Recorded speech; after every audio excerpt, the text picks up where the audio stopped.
Hello, Endeavor here. So today, as you know, I got to my 2,000 subscribers recently, and a lot of that is thanks to Coach Redpill. He mirrored one of my videos on his channel, so I thought I'd have him on for this stream. How you doing today, Coach? I'm doing great. Thank you very much for having me on. Congratulations on your milestone. Thank you, and you helped me get there. And I have another guest on today, a relatively new YouTube channel, but he makes excellent content. We have Europe is Falling. How you doing tonight? Hello, I'm very good. Thank you for having me. Thank you very much. And if you haven't seen this guy's channel yet, I highly recommend it. I'll link it down below. I'll link Coach Redpill's channel down below, but I'm sure you already know him. Europe is Falling has been pretty popular amongst the big names. He's Millennial Woes has watched his videos, Iconoclast, On the Offensive. All of them love Europe is Falling. And the best way to watch his videos is at midnight with all the lights in your room turned off and your YouTube on dark mode. It's a pretty good experience. But anyway, so the topic we have today is sports and nationalism, and in particular, sports fandom. Because a lot of people in our spheres have been talking about sports and the worship of sports and sports teams. Both Black Pigeon Speaks and Iconoclast have both discussed this issue, and the issue is that sports fandom seems to be a replacement for nationalism. That it seems to play into men's desires for identity and belonging and purpose, really. And in kind of our modern day, when everything's feminized, sports and sports fandom is really the last masculine pastime that we have available. And it seems to be really kind of filling a void that could be better filled in other areas. So I guess I'll just start by asking, Coach, what's your thoughts on sports, and is it kind of standing in for, is it kind of standing in the way of men getting to better things? Well, no, I mean, first of all, doing sports is always a good thing. I mean, it keeps you in good I mean, shape. as in like sports fandom. Like I think sports is a great thing, but I think sports fandom. Yeah. Though. Sports fandom, I think, look, I personally am not a fan of any sport, okay, or a sports team or sports figure. Yeah, if I see something well played, sure, I can appreciate it. Or when they flub whatever it is their play, I can laugh at it. But I don't take it seriously, and I don't really spend much time watching any sport. In fact, I don't spend any time watching sports because it's sort of, this is my vision of it. Which would you prefer? Watching porn or actually having sex? That's my thinking. Okay.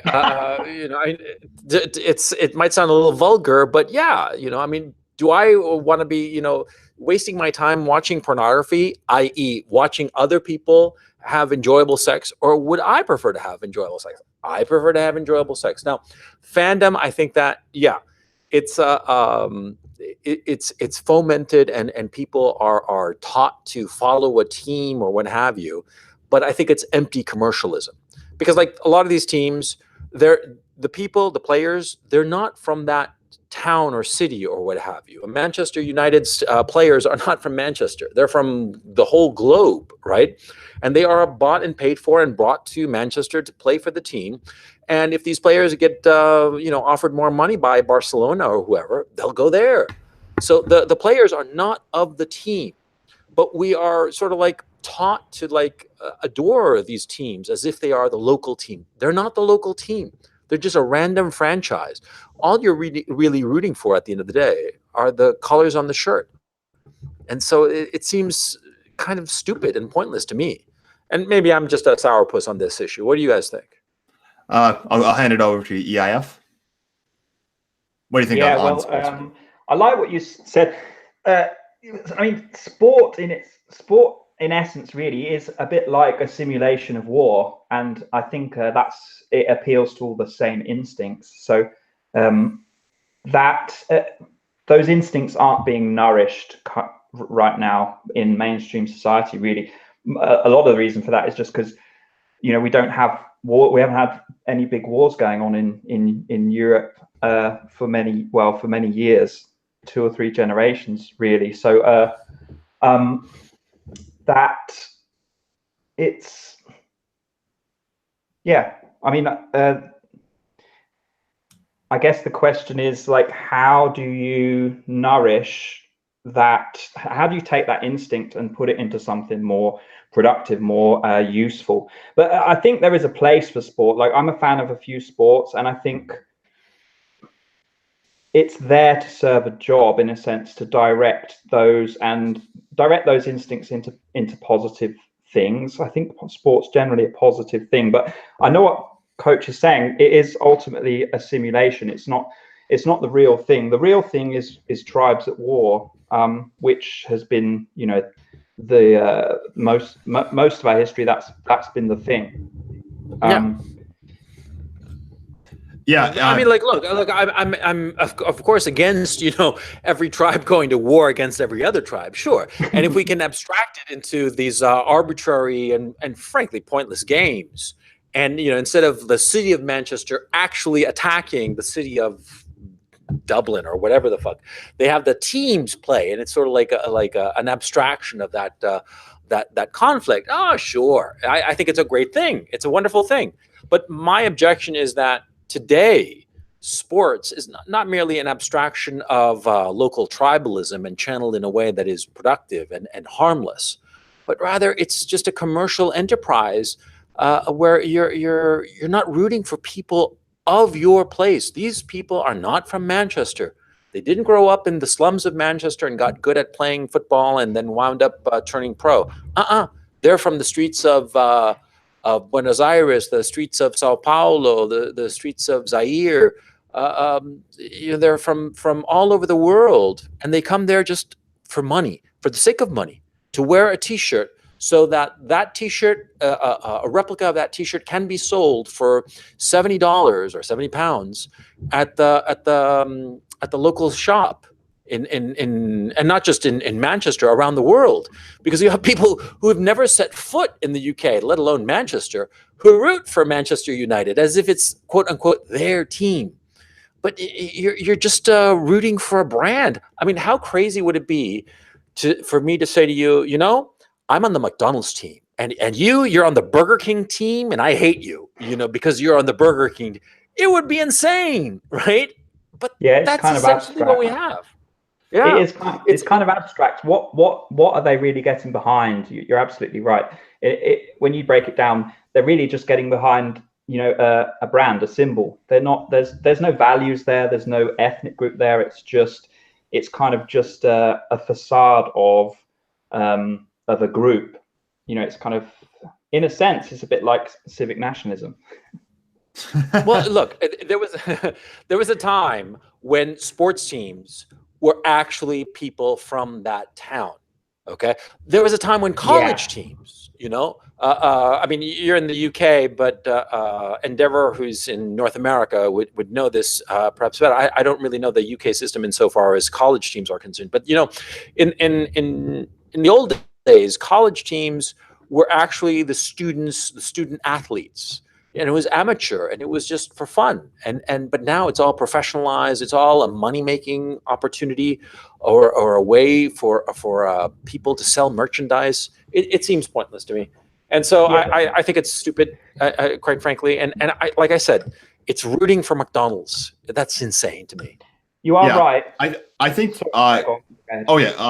For me, I am a sports fan. I do like NHL and NFL, but I think in the last year, especially after I've really got into YouTube, and I've really kind of started caring about these issues in the world, and since I've started embracing the idea of nationalism, I kind of am less enthusiastic about it, because I'll still watch the game, but I mean, I kind of look at my past, and I think a lot of my identity was kind of wrapped up in supporting a sports team that I mean, I enjoyed the sport, but it's really kind of just something that's been packaged and sold back to you. Kind of the sports fandom. It's almost in a way taking what's something that is missing in society, that being nationalism and group cohesion. It's kind of like taking that, putting a label on it, repackaging it, then selling it for a huge price. Like hundreds of dollars to see the game, to buy sweaters, to buy all the stuff. And I mean, I just kind of find that it is kind of, for many people, it's kind of standing in the way of getting towards something bigger. and I think that that's an energy that we really could use. Have any of you guys kind of had that same experience recently? Your EIF? Oh yeah, were you gonna say something? No, I was just seeing the ground Sorry, to Europe I is was falling. muted. I was Oh. muted. I just wanted to speak about what Coach Red Pill said, that in the past it was the default of these teams was that it was generally speaking, local players. And obviously over the decades, that's morphed and changed into something that's completely disconnected from all that. So in the past, these teams would have been a group. They would have been attached to a people, whether that was, the English or, whatever county they were playing in England or whatever. And that it was never stated explicitly, but within that group, they were part of something, whereas now it's disconnected. In regards to sorry, what was the point that you were just making, Endeavor? Oh no, it was that have you kind of seen your own like interest in sports, or not, maybe not even your interest in sports, but kind of your zealotry over it kind of decline? I like sport in terms of the art of of skill, and I look up. I mean, I follow basketball in America a fair amount, at least during the playoffs. I like there's a lot of stuff I love about it, but I don't really come at it from such a like a tribal perspective, like a lot of the football fans in England, or I'm sure in America you've got similar things. And I never really did, because I used to play a lot of sport when I was younger, and I used to, that's where I come at it from, that angle more so. But I don't think that's not the norm. I think most people do come at it from a group perspective of being part of something greater than themselves. And that is something that it's a shame it's wasted in the place where it's not really building towards anything. It's just there existing. Whereas in really that energy it's an energy that should be there to protect society, to defend society, to kind of make society cohesive and together. This sense of being part of something greater than yourself, being part of a group. And yeah, it's a shame it's locked up in this in the fandom. Yeah, because like my feeling is this. Look, I could get behind local sports teams if they were truly local.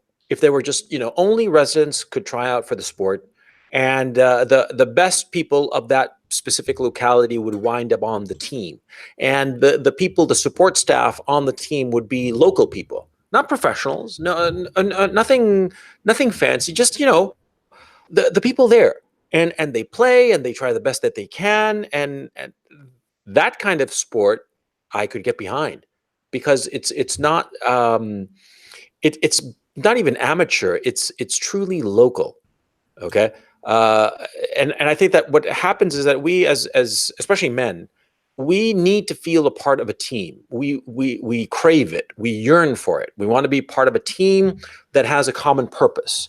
And I think that I can speak for most men. We don't really care if we're the superstar or the bottom of the barrel of the team. We just want to be a part of the team, and we want to feel that our contribution to this team is essential and that it's valued. It's not that we need like a pat on the back every second, but just an acknowledgement, a knowledge that we count.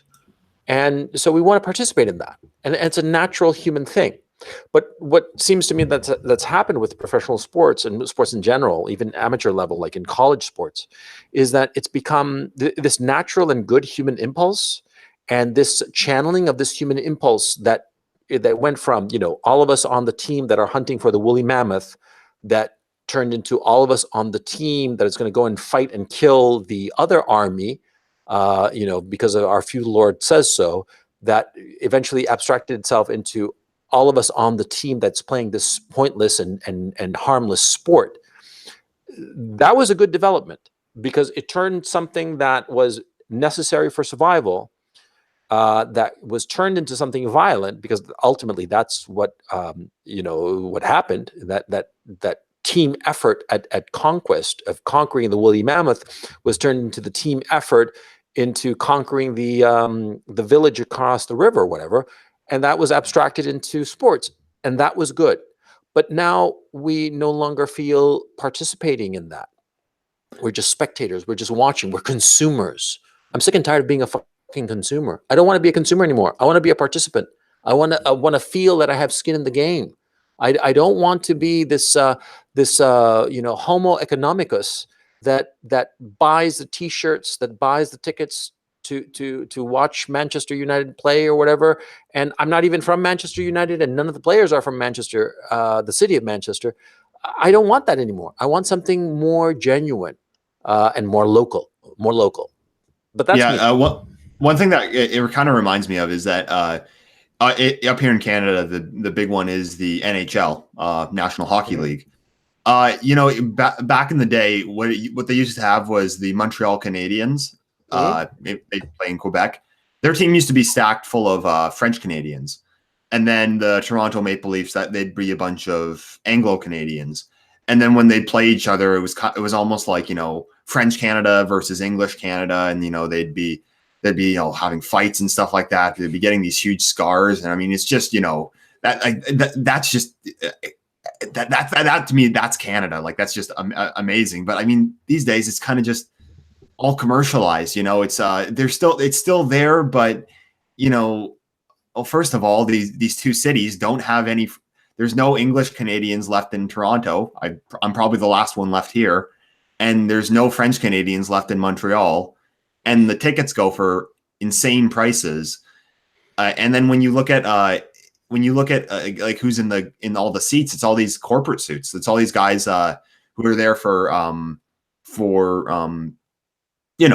business reasons, and it's just so commercialized. And I find that like it was something that used to be so like indicative of Canadian culture, and now it's kind of just been kind of really dumbed down, and just the price has just been jacked up like way higher, and I don't know, it kind of just feels like a shell of its former self. I don't envy you. What can I say? Mm-hmm. It sounds depressing as hell, to tell you the truth. When I like what Coach Red Pill said about men needing this sense of common purpose, and I totally agree that we get our sense of value from what we're contributing to the group.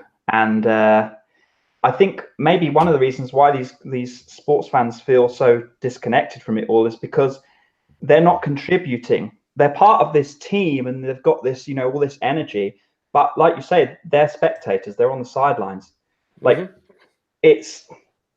If they were actually involved in what was going on, then that would actually be a better channel for all that energy. Because it's just like, it's like when you're a kid and you're just on the sidelines, and you're desperate to play football with your big brother or whatever and get involved, but you're just sat there and you're not allowed. There's this invisible wall there.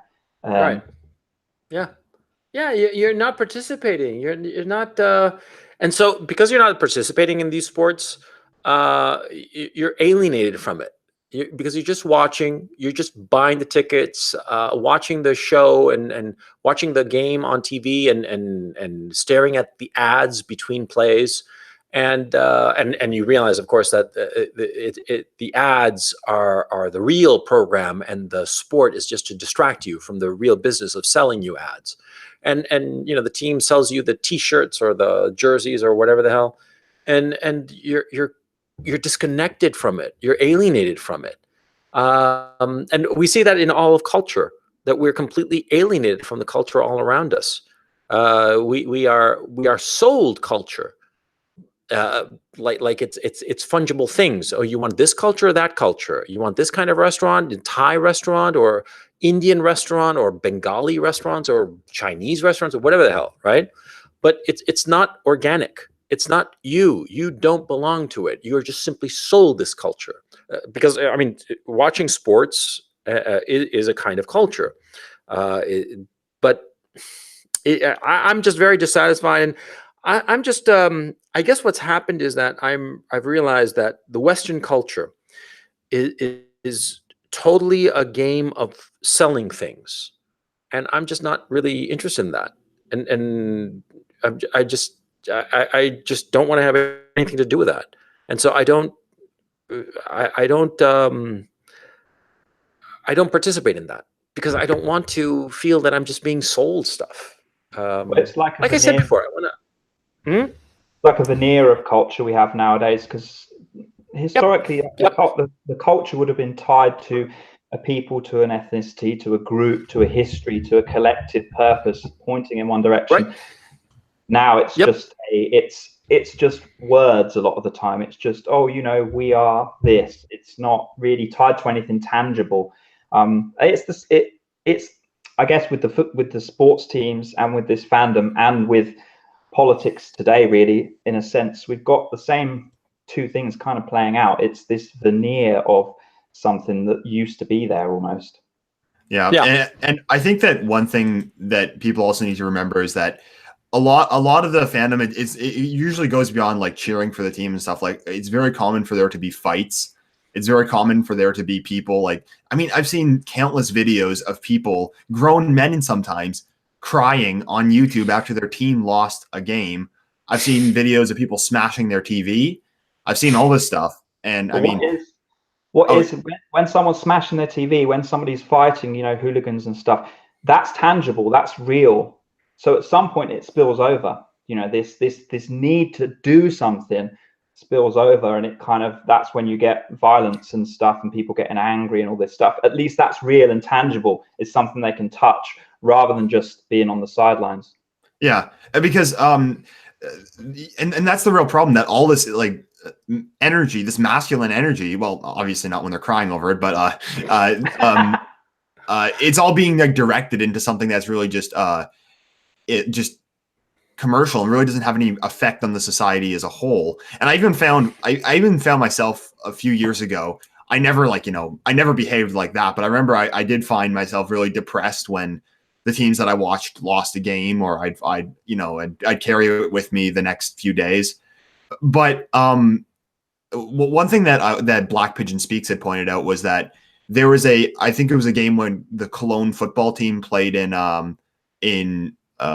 London, England, and the Cologne fans had, like, I think like they had rioted or something like that. They had gotten really rowdy. They'd like gone in the street and like chanted and stuff like that. But then several months later, or actually I think it was like a year and a half later, there was the 2016 Cologne New Year's Eve Cologne sex assault by the refugee gangs. And these men were nowhere to be seen. Like, these men who had been like in the streets, like defending their sports team, when foreigners enter their land and assault their women, they're nowhere to be seen. Like, that, all that energy is being put into the completely wrong place. Yeah. It sounds like it, doesn't it? Yeah. Well, look, it's understandable that the elites, the people in positions of power, have always wanted to control the energy of the masses. That's since the dawn of history. That's not the issue. The issue is, are you channeling it into something productive and channeling it into something that creates social cohesion? It seems to me that neither one of those conditions is being met by the current sports, because you feel alienated because you're just a consumer. You're not a participant in any kind of meaningful way. And, you're not, no kind of cohesion is being built. I think that's why so many of the sports nowadays, you're seeing fewer and fewer people going to the matches, going to the football games. You know, it's not just like, for instance, in the NFL, it's not just that Kaepernick is, doing the whole take a knee thing. I think people just realize at a fundamental level that it's sort of pointless. It's like, look, I always think of, the Transformers movies. You guys have seen those, the stupid ones about the robots that turn into cars and what have you, right? Yeah. So all these movies, you have these movies where robots fight against other robots, right? Oh, what the hell's the point of that? They're just robots. It's just machines clashing against machines. And what am I supposed to get out of that? Nothing. I'm just like watching. And that's what happens with, like, for instance, NFL. You watch an NFL game and it's just like these robots clashing against these other robots. What's that mean? It means nothing to me. They're not from my town. They're just free agents, and they're just hired to run around with a ball and get paid an enormous salary, a money that I will never see in multiple lifetimes. What's the point? You know?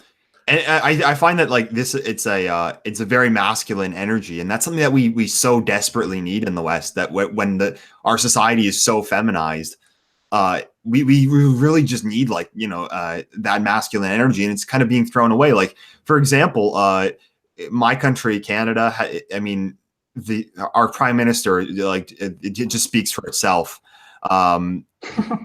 Total cuck, and it's so embarrassing. And I think like the really thing that's pretty depressing in Canada is that the kind of the national identity that we've taken on is us being more cucked than the US. We kind of like get high on our own farts because we're more progressive than them when we're not like those racist rednecks who voted for Trump. It's so I hate that. It's so cringeworthy.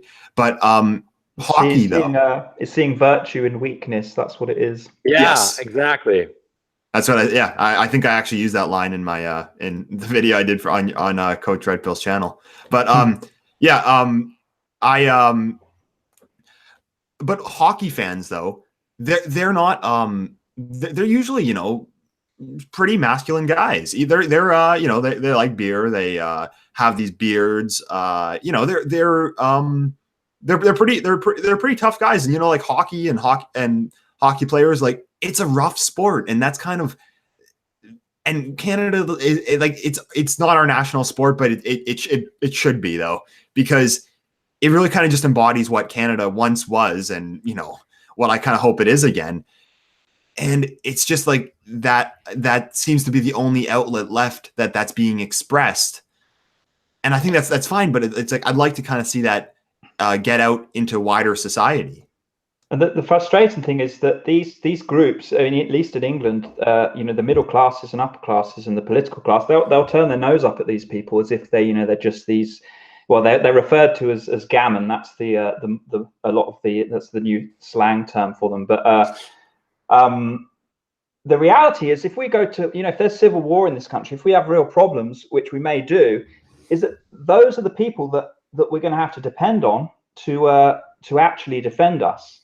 Because and a lot of those people go into the armed forces, and I mean, you could argue that is a positive way to channel that type of energy into something that at least is I mean, you could argue whether it's positive or not, but in the sense of at least it's real, and it's something that it may be that you're called upon to defend your country, but these groups will be the people we depend on in times of need. But because people take peace for granted nowadays, they're just this group are just kind of forgotten. They're shunned. I think I kind of have seen the same thing happen. And guys, unfortunately, like I said before when we started, unfortunately I have to hop off, but it's been great talking to you guys. Europe, it was great chatting with you. And Endeavor, congratulations on 2,000 subscribers. Way to go. Let's see the next 2,000. Thank you. Okay. So thanks, chat, my pleasure. Thanks very much for having me on. And chat, take it easy, and I'll catch you guys soon. Later. See you in a bit. Bye. So I mean, when usually what you'll see on social media when when one of the sports seasons starts is you'll see a lot of like zealotry, and it's just I never see that outside of I never see that outside of sports anymore. It's pretty much just like you'll never see a town like Toronto or whatever, any of the towns like that, kind of, or what's left of it, of the kind of European kind of population. You'll never see them like come together outside of a sports game. I kind of find it's just kind of depressing that that's kind of all we have. It is a bit sad because in the past, that healthy sense of identity was celebrated a lot more, and it's been drummed out of us because of various things, as we all know. The Marxist drum, so to speak. But any sense of, so in the UK, any person or group who allures towards, being confidently British, but a positive spin on Britishness typically is that, the middle classes don't like it, and it will be it's this snobbery almost. But it didn't used to be this way. There used to be a very healthy sense of Britishness in the past, and you see it with the older generation a lot. With people kind of under the age of about 40, it starts to dwindle away more and more, and young British people now have no real ethnic or they don't have any sense of being part of a people. It's just it's all spun as ideology, so to speak. Yeah, and these sport. I think Iconoclast had said that football in the UK used to be a really working class sport, but it isn't. I mean, with the amount of commercialization and just the prices and stuff, it's kind of been taken out of it. Yeah, well, like I was saying earlier, like there used to be a people attached to these teams, a group. Say you whatever if you're in the north of England, you'd have teams like Manchester or Liverpool. These were like manufacturing towns and shipping towns and industrial towns, and a lot of those towns would have had a whole group all pointed in one direction, all working in the local factories, all part of something. When they went to see their local team, it would have represented that, but it's been split in half. Now we've just got, like I was saying earlier, this veneer, this kind of patchwork of nothingness with nothing underneath. And I think that for me, one of the big turning points for kind of sports fandom and I guess just a lot of the culture was back. It was about a year ago. It was before I started my YouTube, but I'd already been into watching a lot of the right-wing videos and stuff like that. But it was with the anthem protests from last year, and we were talking about this a bit off air, but pretty much. If you guys don't know, Colin Kaepernick, a player that used to play in the NFL, he hasn't played for 2 years, but the progressive media still won't shut the fuck up about him. But anyway, basically, it was last year. He was not in the league at this point because no team wanted him. But a bunch of other players had taken the knee after Donald Trump had spoken out against it. And, like for me, what I guess it could have been like an awakening moment for me was that pretty much it was the last form of entertainment that I had that hadn't been, I think, like ruined by progressive politics. Like I had the feeling like, oh, come on. I just want to watch the damn sport. I don't want to have like politics shoved down my throat. And, one thing that civic nationalists often say is that sports is like something that unifies people. But I think that for me, like the NFL anthem protests and then the reaction to that afterwards, even though I'm not American, that was one of the things that really shattered that for me, is because like you really just saw the ethnic issue kind of it was really quite apparent. Yeah, because when we're talking about this, we were thinking about this. The way that Kaepernick and this group are presenting this is as an ideological problem, but it's mixed up with an ethnic conflict in a sense. Essentially, blacks being held down by whites, and obviously there's the contradiction that these are black guys, millionaires, very successful in a, as they say, racist society. But my view on that is that I think there is an ethnic element to it, and I think that it's not explicit, but it's covert, and it's essentially this natural and normal, really ethnic, I guess you'd say, conflict, civil conflict, that is being expressed, but isn't being explicitly stated. And it's a shame we can't talk about these ethnic differences and how there's a natural tendency for ethnic groups to collectivize and find common causes, because if we could make more sense of this rather than just thinking it was a poor black guy getting held down by the whites. Yeah, I mean, I think that in the anthem protests, the underlying message was an ethnic one, because the police violence narrative, I mean, that's kind of a dog whistle for Black nationalism. And Yeah, what I also think, though, is that American patriotism. So, the American flag, that and the national anthem of the United States, kind of the the founding fathers and stuff like that. That's always been. I mean, the underlying message is that I've always thought that it's been associated with white America, because I mean, I know they say that it's like, America, it's a melting pot, but I mean, it's really just not coming into fruition. Uh, the American patriotism is a very white identity, and you really saw these two coming. You really saw these two identities clashing. And what's interesting is that the majority of players in the NFL are Black, but the NFL fan base is actually a very patriotic one. It's a very it's actually a very it's a majority white fan base, and the fan base actually was largely against the protests, because it was really seen as a slight against kind of the things that they hold dear. And of course, I mean, I think that if anything, it would be something good to kind of break people out of the that kind of sports slumber that we've been discussing. Do you think?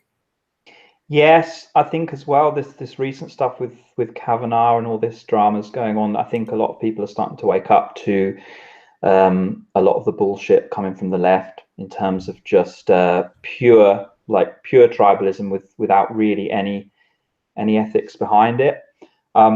With the in a sense, I think the left is right, and I say that in the sense of that they make some point in terms of the lack of success of Black groups in America, or not just in America, really wherever they move to, and they highlight that, but they don't attribute the right causes to it. And unfortunately, the causes are taboo. They're subjects that aren't welcome in mainstream society, like average differences between groups, this type of thing. And it's a shame they don't understand it more, because if they did, it makes a lot of sense, and white people wouldn't be constantly getting the blame, and probably forever will do until there's bloodshed, because there's this misunderstanding of what's actually going on. Don't know if that really communicated in terms of what you were just talking about, but well, I mean, yeah, because in the United States, you really kind of see the left kind of becoming the minority ethnic party. Because I mean, I was on JF's channel when I went over the voting demographics, and yeah, pretty much like the Democrats, it's they're the multicultural vote, and the Republicans, they're the white vote. And that's really something that you see developing. And I'd personally like the right to kind of just acknowledge that, because the problem is that conservatives have been saying, well, we want this unified America and stuff like that. Well, the only people that message is really resonating with, like I said, the American kind of patriotism, the American ethos, it's a very white identity. And I think, that's kind of something that people should just acknowledge. And, the other thing for me was, and maybe this just resonated in our circles, I don't know if this really made it to the mainstream, but it was the World Cup from this year. When I saw these Western European teams, there was no Europeans. Yeah, well, there was this joke about, what was that who's that guy, the left leaning guy in America, who had that kind of famous thing when he was talking about the African team? Trevor Noah. Yeah, and he got caught out and then had to do a bunch of kind of mental gymnastics to worm his way out of it. And I mean, yeah, it's at what point does a team become African? It's an interesting question, because obviously no one will ponder that in the West, because as far as the mainstream is concerned, these teams are it's just ideas that create this bond. But at what point does a team become African? If we've got is it I've got 11. We've got 11 or 12 players on a football pitch. That's ludicrous that I don't know that. But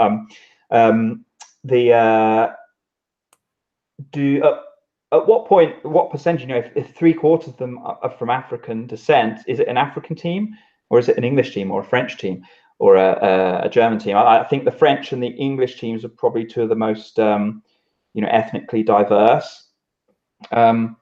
It's this interesting kind of crossover between ethnicity and ideas and culture, and how do you like untangle all of that and start to discuss like, you know, which factor is the most meaningful? You know, how much does ethnicity matter? How much do ideas matter? Because typically the conversation is either or. It's, you know, it's pure biology or it's pure ideology. Yeah. If anyone doesn't know, there was a clip from The Daily Show. Trevor Noah, who he's actually not American, he's actually South African, but what he said was that Africa had won the World Cup because the French team was about 75% African descended, and he got called out by the French ambassador saying, "Oh, France is not a country of blood and soil; it's a country of ideals." And then I think a lot of people had said, "Well, Trevor, you're agreeing with the alt-right." And then basically what he said was that, "Oh, well, they're French and they're African, but the French people, the racist French people who colonized them, they only see them as African when they do something bad." But Way of the World made an excellent video about this. So if anyone wants to see how that plays, if anyone wants more information on that, I'd recommend that video. But yeah, I mean, for me though, it kind of just brought up questions like you said, what really makes this team European, and at what point does it become an African team? Because I mean, the team had hardly any French players on it, and you know, it's kind of difficult to kind of see it as a local team. Did you get the same sense in England? Yes, certainly. I mean, I'm noticing the demographic of that team changing in England, and also it's interesting in the sense that I'm somebody who'll talk about ethnic differences and focus on this type of thing, and in a lot of ways because in the mainstream it's completely taboo to do so. But there's obviously a sense of group and a sense of being part of something that these types of teams prove isn't just ethnic, because you know, a lot of French people will still get behind that team just as vigorously as they would have done when it was only French people on the team. So there's this part of coming together as a group that is, you know, that is kind of ideas focused, I guess you'd say. It's very hard to prize apart these two things, though. I often nowadays tend to think in terms of this big overlap between race, culture, and religion, and how really we're never going to be able to prize these things apart. But I guess with teams in particular, this is an interesting idea to get into, is we're seeing that even when these teams are completely ethnically diverse, they are completely disconnected from the country they came from in terms of the ancestry of these people. Even when a team's built up of that group, you will still get people just as vigorously like fans of this team, just feeling just as part of this group. Like, I guess this goes against this idea of, you know, of having an ethnic cohesion, all this stuff. But have you ever thought about this? You know, how is it that these groups come together so strongly still? And I guess it's ideas, but do you think that's how strong do you think that is versus, you know, versus being part of a people, an ethnic group? Well, I think I think the reason that people are still vigorous about it is the same reason that they're vigorous about professional sports in you know, in terms of like NFL or NBA or NHL, and that it's really just a product that for them to consume. Like it's kind of like a fake nationalism, because what you'll notice is they'll be so vigorous about this sport, but then they'll be the least patriotic people about their actual nation in the world. I mean, you'll get you'll kind of like earlier, you'll get Germans like out in the street chanting about soccer, but then when something like Cologne happens, they're nowhere to be seen. I don't know. I kind of just see it as like Do you feel like it's a misdirection of that natural instinct? Yeah, it kind of seems like it's being misdirected because I don't know. It just seems like they're interested in the sport, but that's about it. That's like as deep as it goes. It doesn't really go much deeper than that because I mean, you'd think that they would be they'd be more you'd think that they'd be more involved in the day-to-day basis in the country that they lived if they were so enthusiastic about the sport. But it seems like they're enthusiastic about the sport, but then it just stops there. Well, there is the recent thing we've had with Tommy Robinson in the UK has been a bit highlighting in relation to this, because you've got a guy who when he went to prison, we had really large amounts of these working class guys coming down to London and protesting and getting behind Tommy. And what struck me is this is a group who are not politically right now. They wouldn't have come out for any other cause. They certainly wouldn't come out for a Labour protest or or whatever, or this type of thing. These groups were historically Labour voters typically, but they are coming out for Tommy Robinson. And I was asking myself, why is this? And I think the simple answer I came up with is that Tommy is closer to them in terms of various things: ethnicity, education, culture, and cause. He's part of their group, and they sense it, and they probably won't have exactly thought about why is he part of our group? Why are we so why are we so conscious of this guy being persecuted by the state, and why are they so motivated into action? It's because he's like them. It's because he's one of them, and they know that. And it's not just this this facade of ideas. It's a combination of what he's saying, who he is, where he comes from, his ancestors. All these things have drive this nationalistic, and they came out in the thousands for him when he went to prison. And there's still there's this huge movement behind him. He could become a very successful politician purely because there's this absolute empty void in British politics where there used to be mainstream parties. Unfortunately, the mainstream parties in the UK they've been watered down so much that these groups are just there's nothing there anymore. There's just the ideas. There's no just words. There's nothing more than that. Whereas Tommy, I think, offers them something more. He offers them something real, something that they're part of, a culture, a history.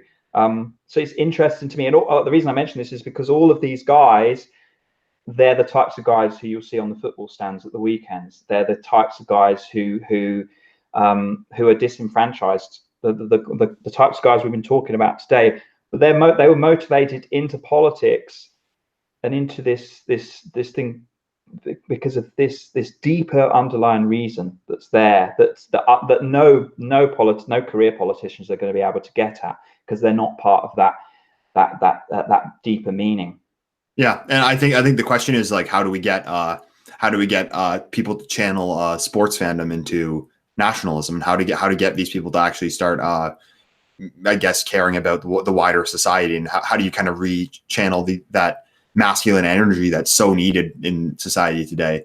How do you rechannel that into politics? And I think Tommy Robinson's a great figure for that, because he really kind of does. I mean, from an outsider's perspective, he does seem to fit the kind of football, the English football fan archetype, in that he's a working class guy. He's he's rough around the edges, and I mean, I think that he's a guy that sports fans can identify with. These people are sick of being spoken down to by politicians on both sides of the mainstream.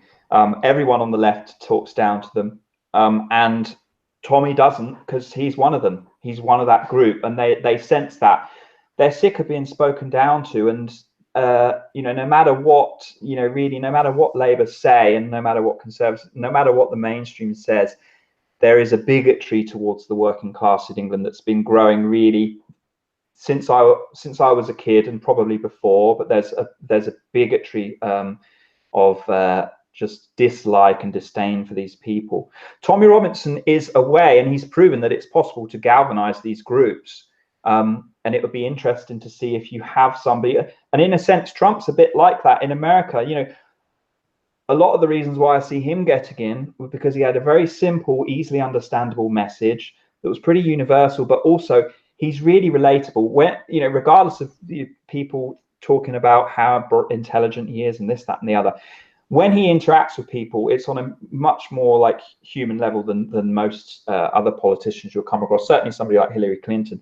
It's that human element that he's got that's so attractive, and it's that human element that these the career politicians lack. And in a sense, it just doesn't exist in them, because they've never really.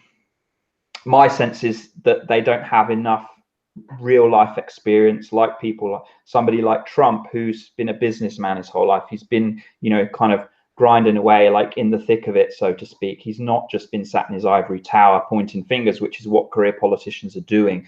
That leads to a really kind of idealized, I wish the world was like this type ideology, in my view, because there's nothing real to back it up with. But yeah, I think Trump and Tommy speak to the same group, in the sense that they speak to a group that's been just pushed aside, really. The blue collar workers is what they're called in the States, I believe, but yeah, in England they're called the working class.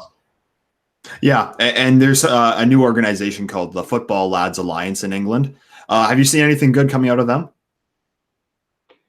Well, I was on their manifesto earlier, just looking through, and they don't seem to have a really fleshed out kind of set of goals, other than kind of, it's on here. I've got terrorism and safer environment. They're basically, let me just bring this up. Yeah, they've got making a safer environment and community for all our children and grandchildren, inclusive and acceptable to colours, creeds, faiths, and religions.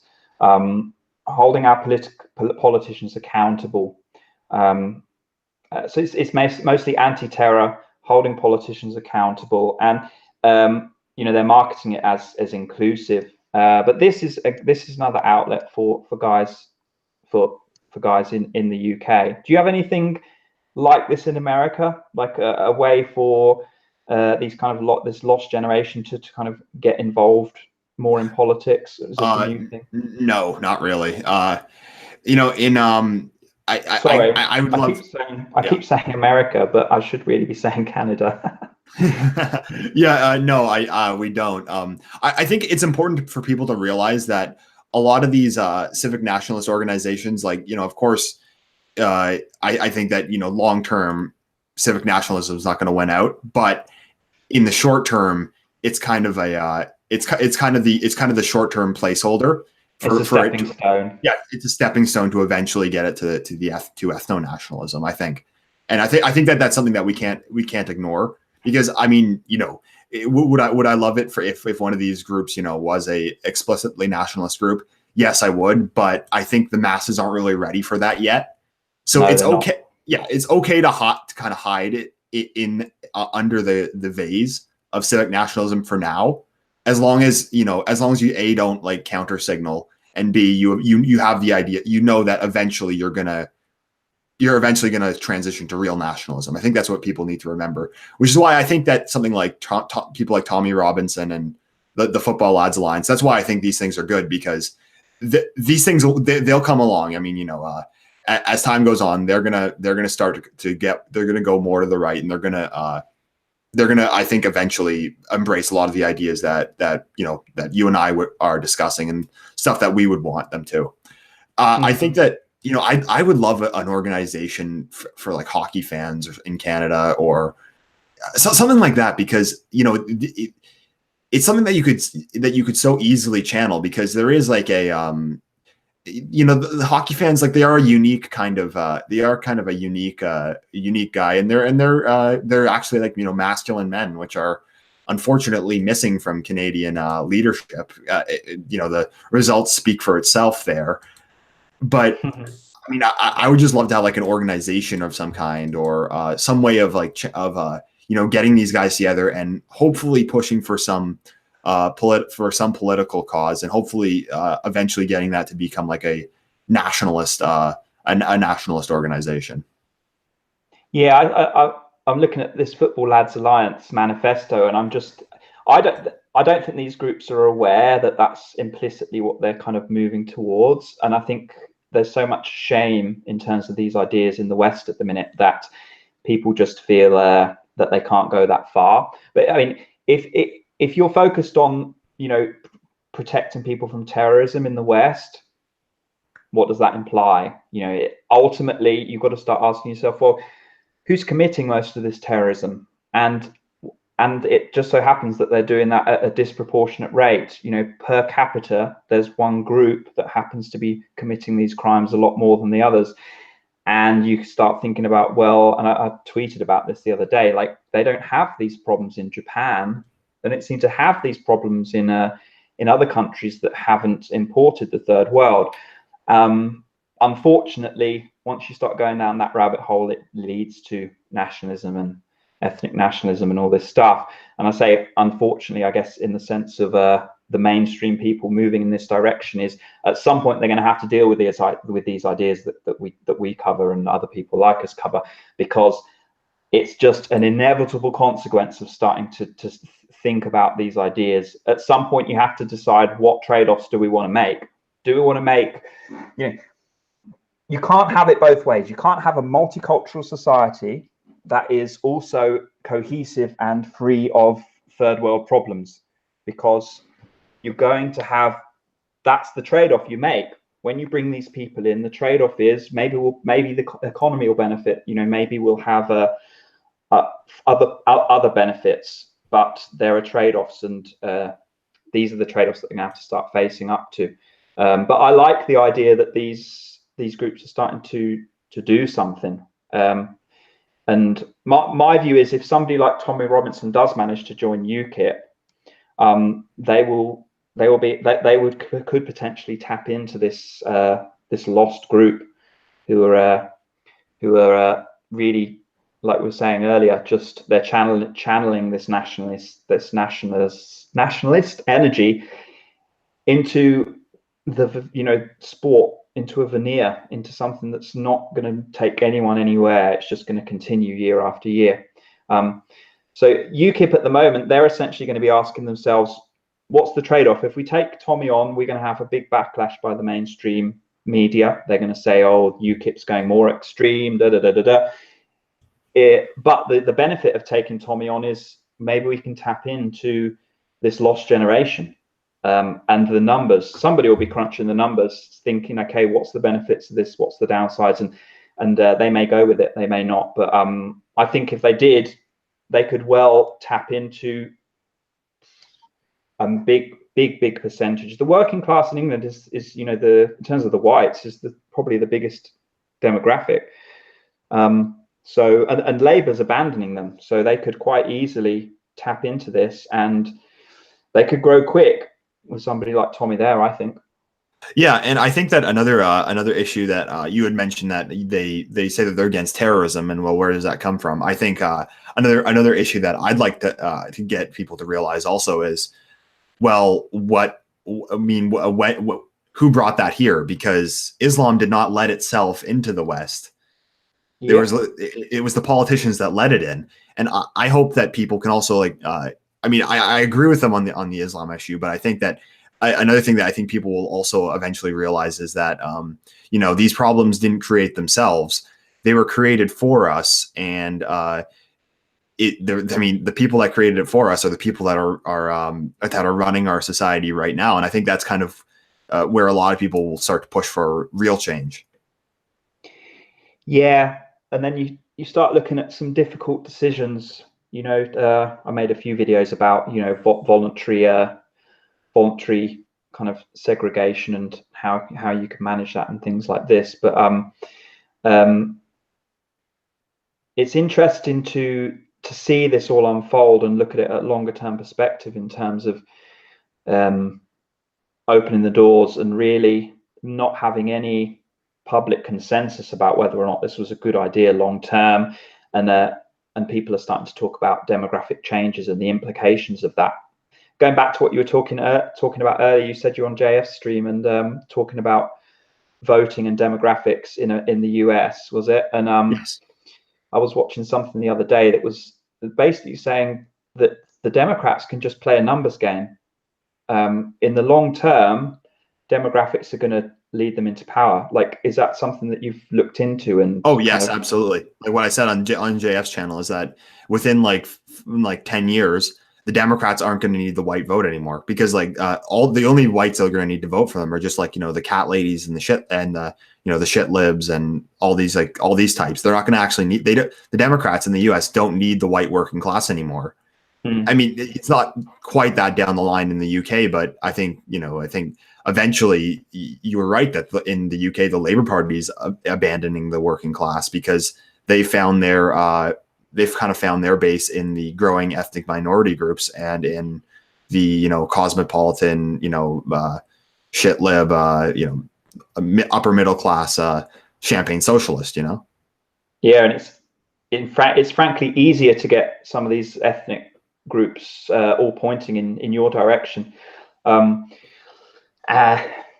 It's essentially all you need. If you've got the whites split in half in terms of where they're pointing ideologically, and you've got all the minorities pointing in the same direction, like you say, you're going to get to a point where there's no way for you to win.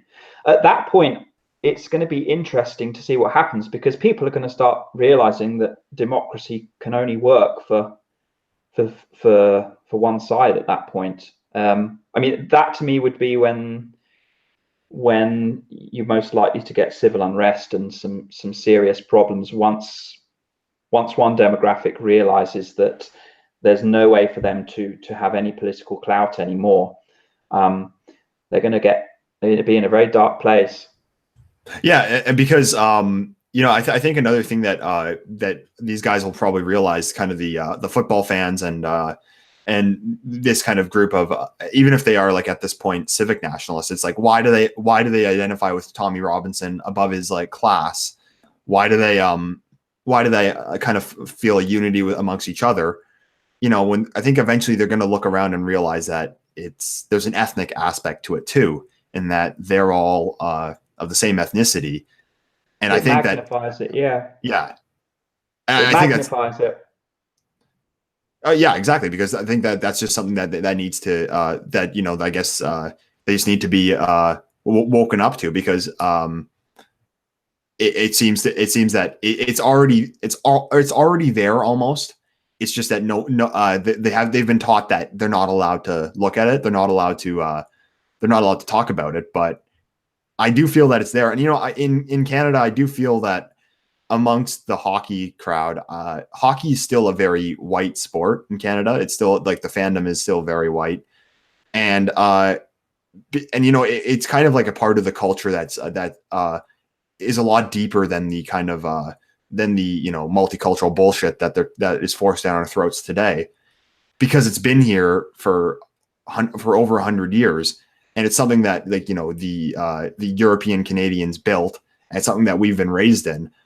Like, I'd love to get that. I'd love to try to like channel that energy into into like a nationalist movement. And I think that the ethnic aspect is there. We just need to bring that to light. Yeah, I think one of the reasons why a lot of these teams are able to kind of hide the disintegration of the kind of the people that were behind these teams initially is because A, it's happened very gradually, and B, it used to be tied to their, you know, a lot of these fans are fans of the team because their dad and their granddad, their dad would take them to games when they were a kid with their granddad, and their dad and their great granddad, and there was been a line in the family that would have been, coming to follow this football team.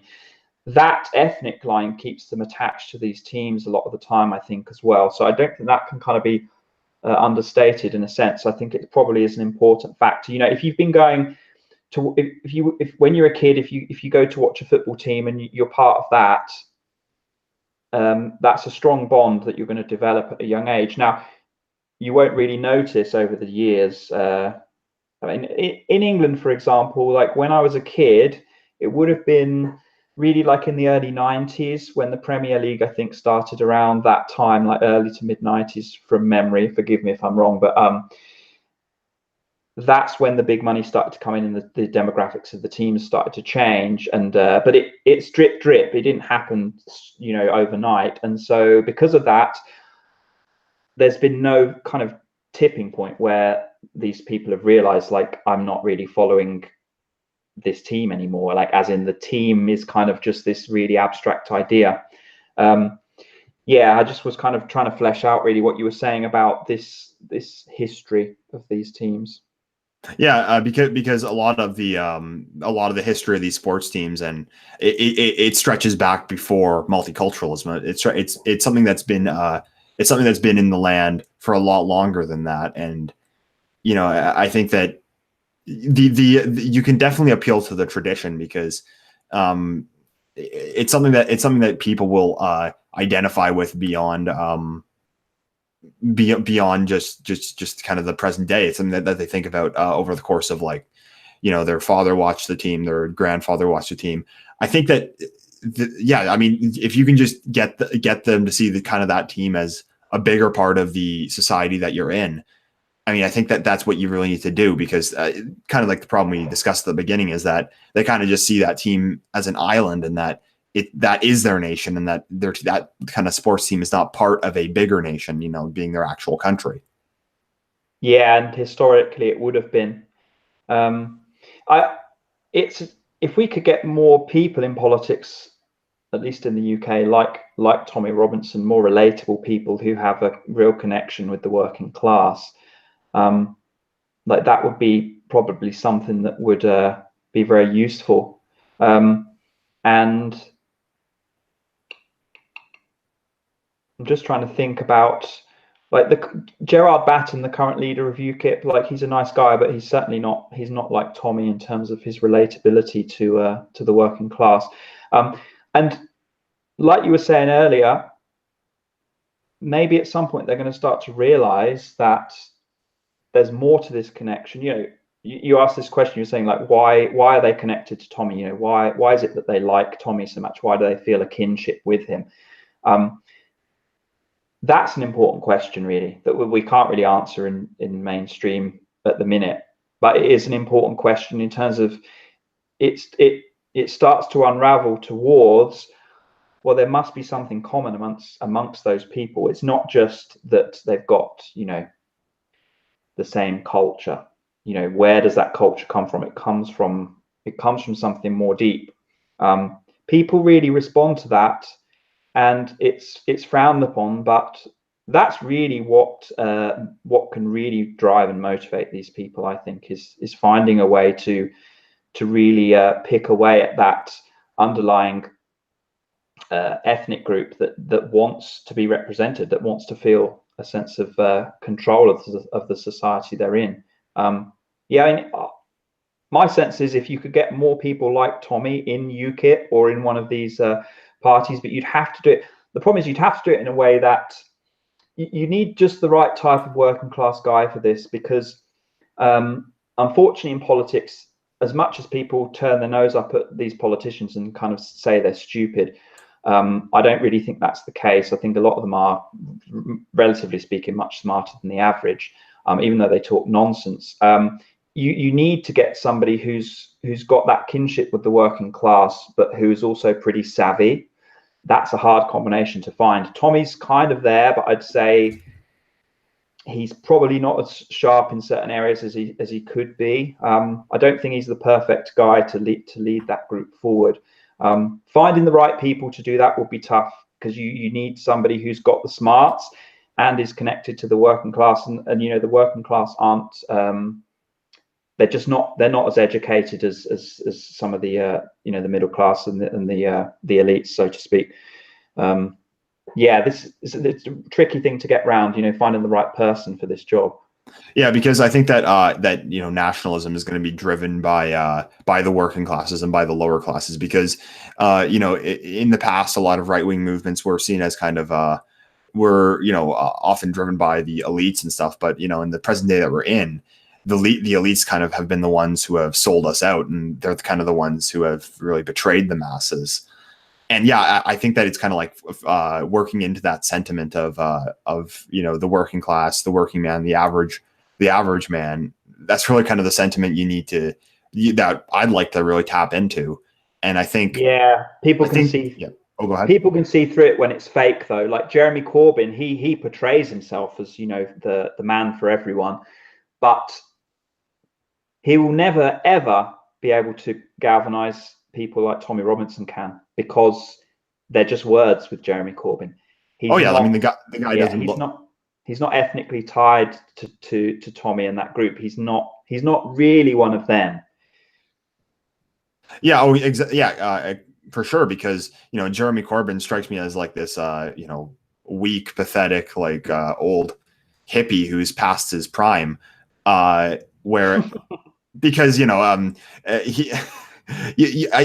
like the guy that would be telling you about his time at Woodstock or something like that. I mean, that's not going to resonate with the working class. Like he's not like, because when you think working class, you think rough around the edges, this masculine guy, has a humble lifestyle. Like that's kind of the kind of thing you think of. You don't really think of you don't think of Owen Jones. No, Corbyn's very much a middle class guy, I'd say. I think about the way somebody speaks, and there's a certain set of mannerisms and language that goes along with middle class and working class in the UK. I'm not sure how much people from other countries pick it up or not, but you don't need to ask somebody in England if they're middle class or working class. You can talk to them, and you will know very quickly like what group they're from. And the reality is, somebody like Corbyn is just not. He's not going to really pull at that deeper urge that we're talking about right now that Tommy can. So you need more people like a Tommy Robinson with savvy and with the smarts to go into politics, who are going to be able to take the rough ride that they're going to get, because essentially the political class will turn their nose up at anyone from the working class, unless they're. You do get some Labour MPs who are working class, but the problem with Labour at the minute is because they've been watered down so much by multiculturalism and having to appeal to a broader and broader ideological base. They're being torn in half at the minute, because they're just mainstream politics is trying to please too broader a base at the minute, and so they're becoming these nothing parties that just kind of just say words. They don't stand for anything, which is a lot of the reason why I think there's smaller niche parties starting to rise up who actually stand for something. But yeah, somebody like Tommy Robinson is what we need. Tommy plus some more, like 2 or 3 others, like in UKIP, doing. They could make some serious headway, I think. Yeah, I think one thing that I think the one thing that does work in our favor is that the left has kind of overplayed it's kind of overplayed the racist, evil, Nazi card.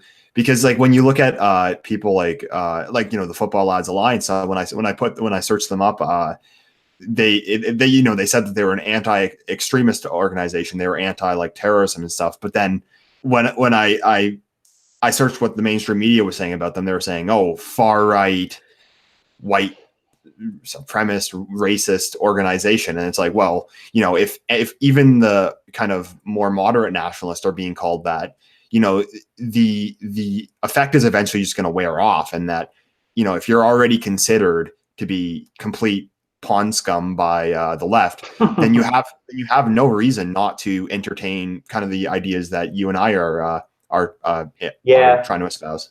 And we've seen that with Sargon recently, and in the UK, because he's you know, he's been labelled and tarred with the same brush as all of us, and he's somebody that's a fence sitter, and that's the reality they're going to face. Is it doesn't matter if you're somebody further right or somebody more in the centre. UKIP, there was an article in the Guardian just the other day about UKIP being going, you know, more to the extreme and all this stuff, and that's because the mainstream has gone so far left that really anything even slightly right of centre now appears to them as being far right.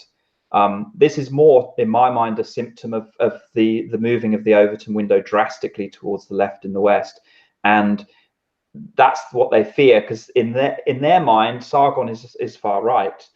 But you know, 30 years ago in the UK, if you go back and watch like Margaret Thatcher being interviewed back in the 80s, like she was considered on the right then. Now somebody like her today is considered on the far right.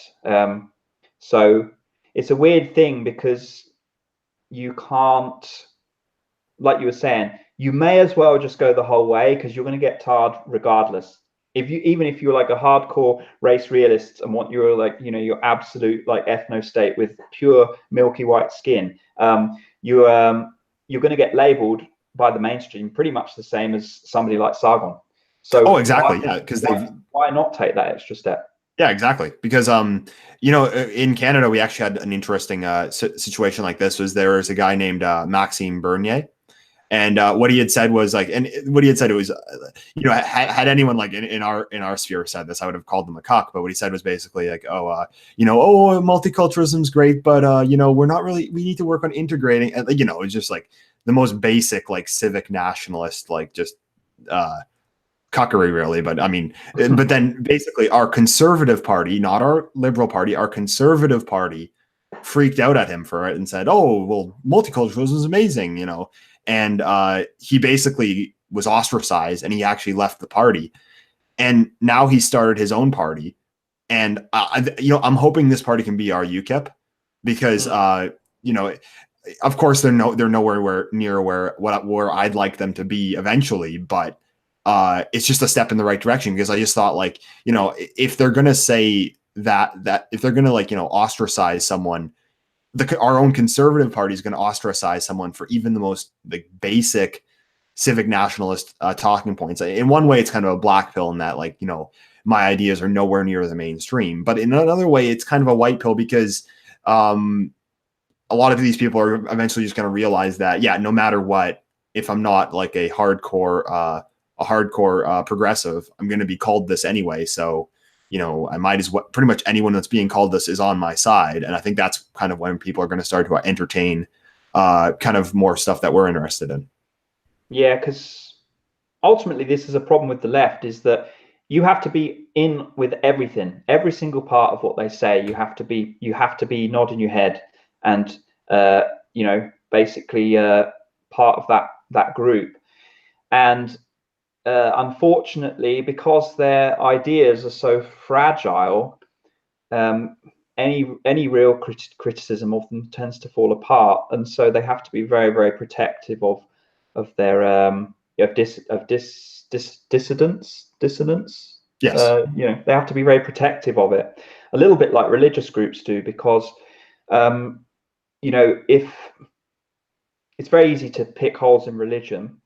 And that's one of the reasons why I think, you know, Islam in particular is so aggressively defends any questioning or any critique of what they say and do, because their whole life is built on a house of cards, so to speak.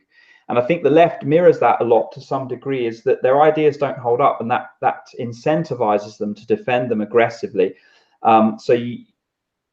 this is why we're in this state, and anyone outside of that real tiny little bubble is spat at, so to speak.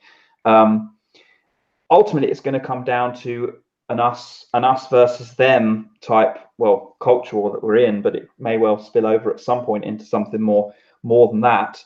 And this is when people are going to have to pick sides. You know, your people like your Sargons and your I don't know who are other fence sitters out there.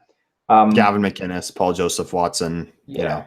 You know, did you see the tweet from Paul Joseph Watson during the World Cup when I think someone said on Twitter, like, oh, well, the World Cup shows England's diversity and stuff like that, and then Paul Joseph Watson said, England's not a country of ethnicity, it's about classical liberalism. I wanted to like reach through my screen and just slap Paul Joseph Watson in the face when I saw that. Well, a lot of the we were saying earlier, a lot of these teams now are just an idea. They're not really backed up by anything ethnic or anything deeper than that. But this idea, it's a shame. I mean, like the idea of society being held together by liberalism, it's not working anymore. It's clearly not working, and you know, we really just see that with it's completely untested as well. Like multiculturalism is the test for liberalist ideas, as in, you know, can we hold a society together purely on ideas, purely on, you know, a collective set of ideas that we all agree on. And everyone agrees multiculturalism is not being successful. So we've got the test right here. And before multiculturalism, we had more stable societies typically. Now, I guess you'd say, I mean, some people will talk about, you know, well, in Europe, we've had, you know, wars, you know, within Europe, like for centuries and stuff like this. So there is that argument that they can go down. But I guess what I'd say is, at least right now, we've got this test bed playing out, and there are lots and lots of difficulties that multiculturalism is coming up against, and ideas aren't getting us through it. You know? Yeah, and I think that that's why, and that's really what we're seeing from the left, is that like their ideas are not working, but they're not really willing to own up to it. And I mean, I think that's kind of where the hate speech law comes in, and that, you know, it's really just to prevent any kind of criticism of the system of multiculturalism. It's to really prevent people from really noticing all the things that are wrong about it. Like I really like the video that you made about how the I think it was Yorkshire police that had said report non-crime hate incidents. Like, it was just ridiculous. Yeah, well, these people are going to ride this till the wheels fall off. just like we've seen, you know, with other times where they've tried communism and all this stuff. The truth is that a lot of people will have to probably die before they learn their difficult lesson. But it's you know, it's frustrating seeing it all play out in front of you and wanting to help but not being able to, because people have to learn the hard way a lot of the time. I think I like this idea actually of finding ways to test, you know, how just ideas on their own hold up, versus having more than that behind a society. You know, I mean, Tommy Robinson's a good example. I've got no doubt that ideology does obviously play a significant role in all of this. You know, a lot of these leftists are from mixed backgrounds, and they all point in the same direction ideologically. But, you know, like we were saying earlier with Tommy Robinson, if you've got more than that behind what you're saying, if you've got ideology and you've got common ethnicity and you've got common culture and you've got a common cause, it magnifies the effect. You know, it essentially puts it in overdrive. It galvanizes people to a stronger degree than just ideas will. So I think there's this kind of perfect cocktail really that Tommy Robinson is tapping into, that nobody else is really doing at the moment, not in mainstream politics anyway. And that's where civic nationalism starts to fall apart, because you start to realize, like, it's just one part of a more complicated puzzle. Oh yeah, definitely, because anyone that really kind of looks at the battle lines and kind of just the way that it's developing. I mean, the civic nationalists always talk about culture, but I mean, who's espousing that culture and who isn't really? Kind of what creates that culture, and what creates other cultures that are hostile towards that, and because when you look at countries like Canada, the culture, and going back to the idea of sports, like the culture of hockey, and of the what you traditionally think of as a Canadian, that's a pretty white. I mean, it's a pretty white culture, really, and that it's not something that's being reproduced in these cities that are that are becoming minority white. That culture is dying off, and yeah, I think that's kind of just something that people are going to need to eventually address. And it won't be the same culture that's going to replace it. I mean, we see that it's so obvious in the UK, where if you go into these Muslim quarters of cities, like, it's not British. It's not even close to British. It's like going into another country, other than you're in England. So it's obvious that it's not just ideas. It's not just having this, this kind of set of arbitrary rules, I guess you'd say. Oh yeah, definitely. Because there are certain areas where I go into and I'm like the only. I'll head into like into a place and I'll be like the only white person. It looks like I feel like I'm in Brazil rather than in Canada.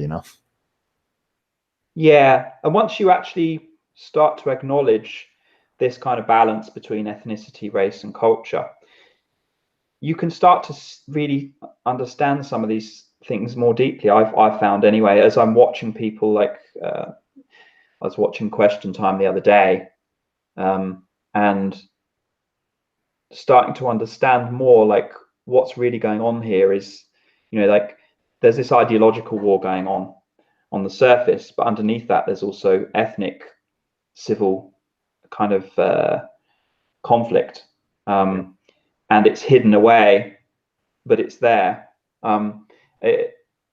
You start to feel these different factors interacting and combining. It's unfortunate we don't have a way to talk about this. Yeah, because that's what I saw playing out with the NFL anthem protests. I mean, it just seems to be the underlying message is the underlying message seems to be a kind of in America, in America, blacks, and I'd say just generally in England we have the same. I think generally blacks have they've got more awareness of their racial identity. I mean, this is obvious. You see blacks referring to other blacks as brother. You see blacks referring to lots of like black black problems, I guess you'd say, or they will refer to kinship with other black people that they don't even know. Just he's a brother. And that is purely a racial thing. Like, I mean, they would probably argue it's cultural, but it is. They're open about it a lot more. And I think one of the difficulties you have at the minute is that you have blacks who are more racially aware, and they assume that white people are like that, and typically white people are less like that, and vice versa. You've got white people that aren't really racially aware. They don't think of like, he's another white brother, so to speak. And they assume other ethnic groups are like that. It's very hard to put yourself in the other group's shoes. And I think this is one of the things that's coming to a head at the minute is you've got one group who are much more ethnically aware, and they feel this kinship with fellow blacks. And you've got this group of whites that are just disconnected and individuals, and they don't relate to any of this, at least at the minute. Yeah. Well, I think we'll probably end off shortly. It's been a good stream. Any last thoughts on sports, nationalism, kind of how it's playing out today? Not really, no. I mean, thank you so much for having me on, and I'm sorry if we kind of drifted over towards different topics and stuff. Oh no, that's perfectly fine. I think it's all related. Cool. And yeah, I mean, in terms of the sports thing, I'm interested to see how it's going to pan out in the next in the next 5-10 years in terms of getting this,